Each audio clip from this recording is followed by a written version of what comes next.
Good morning students. আজকে decoder আর encoder নিয়ে আলোচনা করব।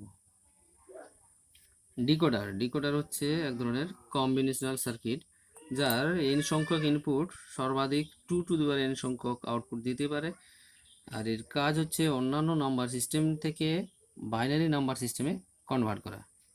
এর কাজ অন্যান্য নাম্বার সিস্টেম থেকে বাইনারি নাম্বার সিস্টেমে কনভার্ট করা। এর ইনপুট যদি n এর ভ্যালু 2 হয় তাহলে আউটপুট হবে 2 অর্থাৎ 4। একে 2 to 4 ডিকোডার বলে। আবার n এর ভ্যালু যদি 3 হয়, ইনপুট সংখ্যা 3টি, আউটপুট সংখ্যা 2 to 3 সমান 8টি, একে 3 to 8 বা বাইনারি টু অক্টাল ডিকোডার বলে। বাইনারি টু অক্টাল ডিকোডার কেন বলা হচ্ছে? অক্টালের সর্বাধিক ভ্যালু কত? 7, সর্বোচ্চ ভ্যালু 7। সিঙ্গেল ডিজিটের সর্বোচ্চ ভ্যালু হচ্ছে 7।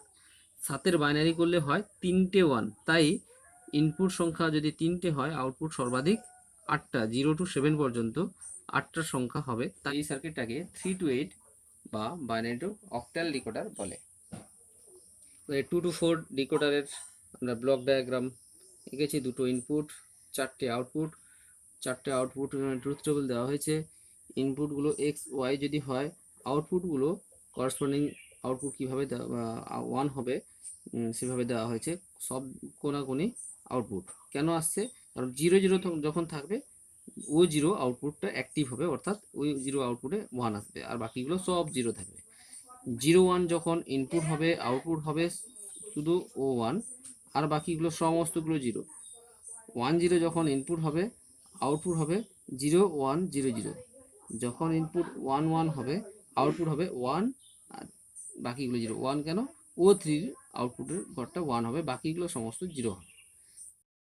আউটপুট ও 0-র মান যখন 1, সেক্ষেত্রে মিন টার্ম, ইনপুটের মিন টার্ম হচ্ছে 0 0, অর্থাৎ এক্স বার ওয়াই বার।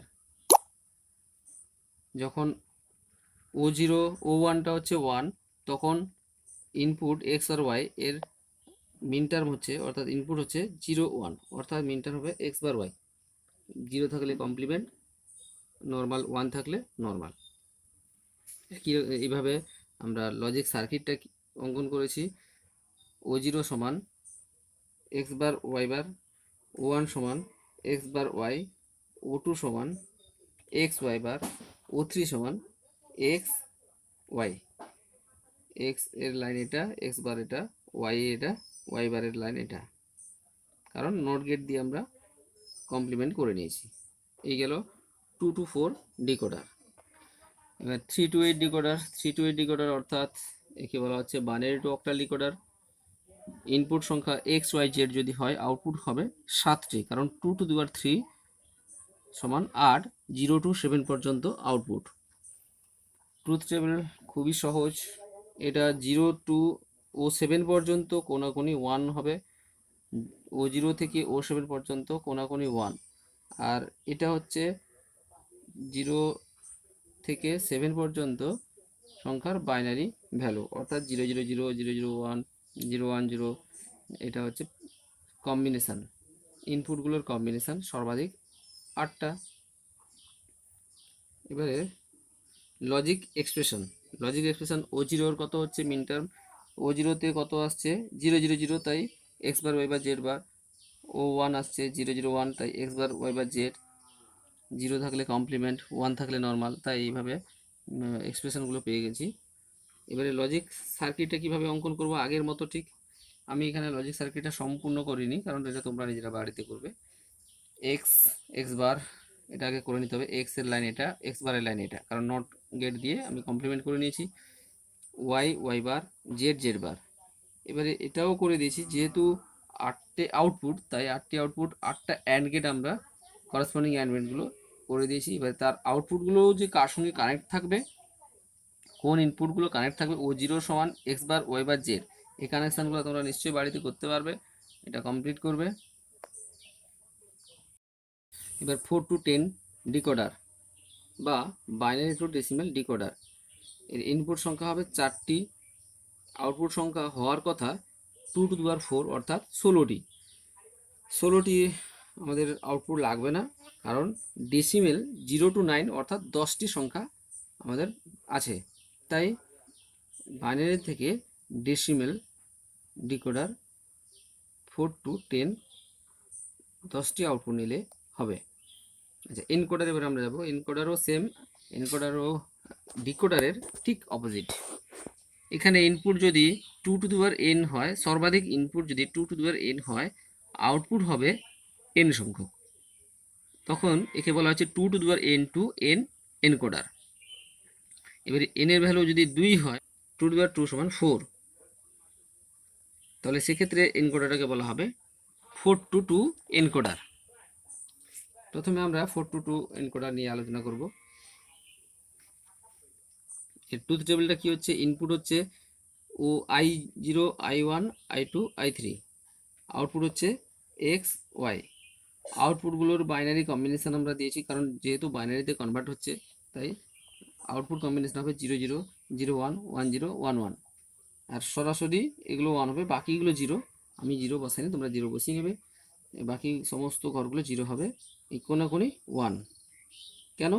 যখন আমি i1 এখানে 4টা ইনপুট, এখানে এনকোডারের ক্ষেত্রে মনে রাখতে হবে যে ইনপুটগুলো আছে, আমরা সমস্ত ইনপুটগুলো প্যারালালি একসঙ্গে ইনপুট করতে পারবো না।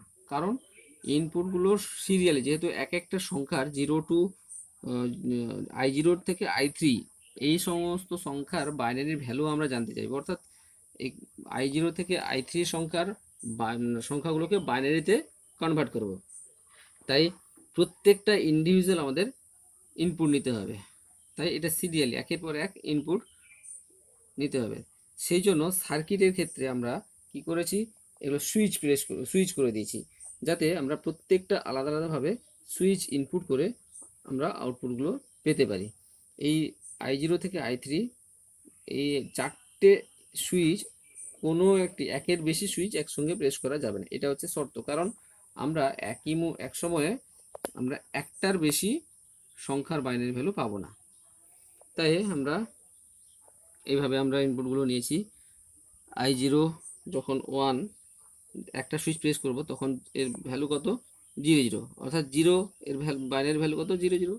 তাই i0 প্রেস করলে 0 0 হবে, i1 প্রেস করলে 0 1, i2 প্রেস করলে 1 0, i3 প্রেস করলে 1 1। i3 অর্থাৎ 3 মানে হচ্ছে 1 1 বাইনারিতে। এবারে আমরা এক্স এর যে দুটো ঘর 1 আছে, সেই দুটো 1 এর ক্ষেত্রে কোন কোন সুইচগুলো প্রেস করা হচ্ছে? i2, i3। তাহলে আমরা এখানে লিখতে পারি x সমান i2 প্লাস i3। y এর ঠিক একই রকম 1 আছে, যেখানে ম্যাপিং করছে i1 এর সঙ্গে y1টা ম্যাপ করছে, তাই এটা আমরা y এর ঘরে লিখতে পারি i1 প্লাস i3। আমরা সার্কিট কানেকশানের সময় কি দেখব, যে এক্স আর ওয়াই কোন কোন সুইচগুলোর সঙ্গে কানেক্ট থাকবে। ওয়াই থাকবে i1 i3, এক্স থাকবে i2 i3। এখানে এই এক্স আর ওয়াই এর ক্রমটা কিন্তু অবশ্যই ঠিকঠাক রাখতে হবে, কারণ বাইনারি ভ্যালুগুলোর আমরা আউটপুট যে পাচ্ছি, এইগুলো ঠিক না রাখলে আউটপুটগুলো সব চেঞ্জ হয়ে যাবে। কারণ এই এক্স আর ওয়াই যে ভ্যালুগুলো 0 0 0 1 1 0 1 1, এই করসপন্ডিং সিকোয়েন্সটাকেও আউটপুটে সেম রাখতে হবে। 8 2 3 এনকোডার বা অক্টেল টু বাইনারি এনকোডার। ইনপুট সংখ্যা হবে i0 থেকে i7, আউটপুট হবে XYZ। ট্রুথ টেবিল একই রকম, শুধু সংখ্যাটা বাড়ছে। XYZ এর বাইনারি কম্বিনেশন 8টা কম্বিনেশন হবে। ইনপুটগুলো i0 থেকে i7 পর্যন্ত 1 হবে, বাকিগুলো সমস্ত 0 হবে। আমি 0 বসাইনি, 0 বসিয়ে দেবে। এর লজিক এক্সপ্রেশনটা আঁকতে গেলে একই রকমভাবে এক্স এর যতগুলো ঘর 1 আছে, সেই 1গুলো ইনপুটের কোন 1-এর সঙ্গে ম্যাপ করছে? এই 1টা এই 1-এর সঙ্গে, অর্থাৎ i4 লিখেছি। এই 1টা i5-এর সঙ্গে ম্যাপ করছে, তাই i5, তারপর i6 i7।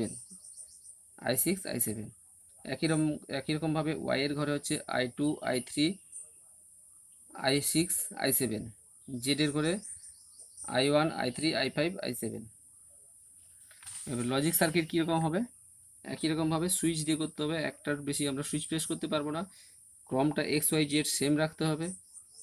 এখানে আমরা অর গেটের মধ্যে কোন কোন সুইচের সঙ্গে কানেক্ট আছে সেটা আমরা লিখে দিয়েছি, তাদের কানেক্ট করতে সুবিধা হয়। একই সেইভাবে আমরা কানেক্ট করেছি। এই গেল 8 to 3 বা অক্টেল টু বাইনারি এনকোডার। তোমরা বাড়িতে ডেসিমেল থেকে বাইনারি এনকোডার তৈরি করবে। আজকে এই পর্যন্ত থাকলো। এরপরে এই নেটওয়ার্কিং শুরু করব, আর এই লজিক গেট ও কম্বিনেশনাল সার্কিটের কিছু প্রশ্ন আমি এই গ্রুপে দেওয়ার চেষ্টা করব। ধন্যবাদ।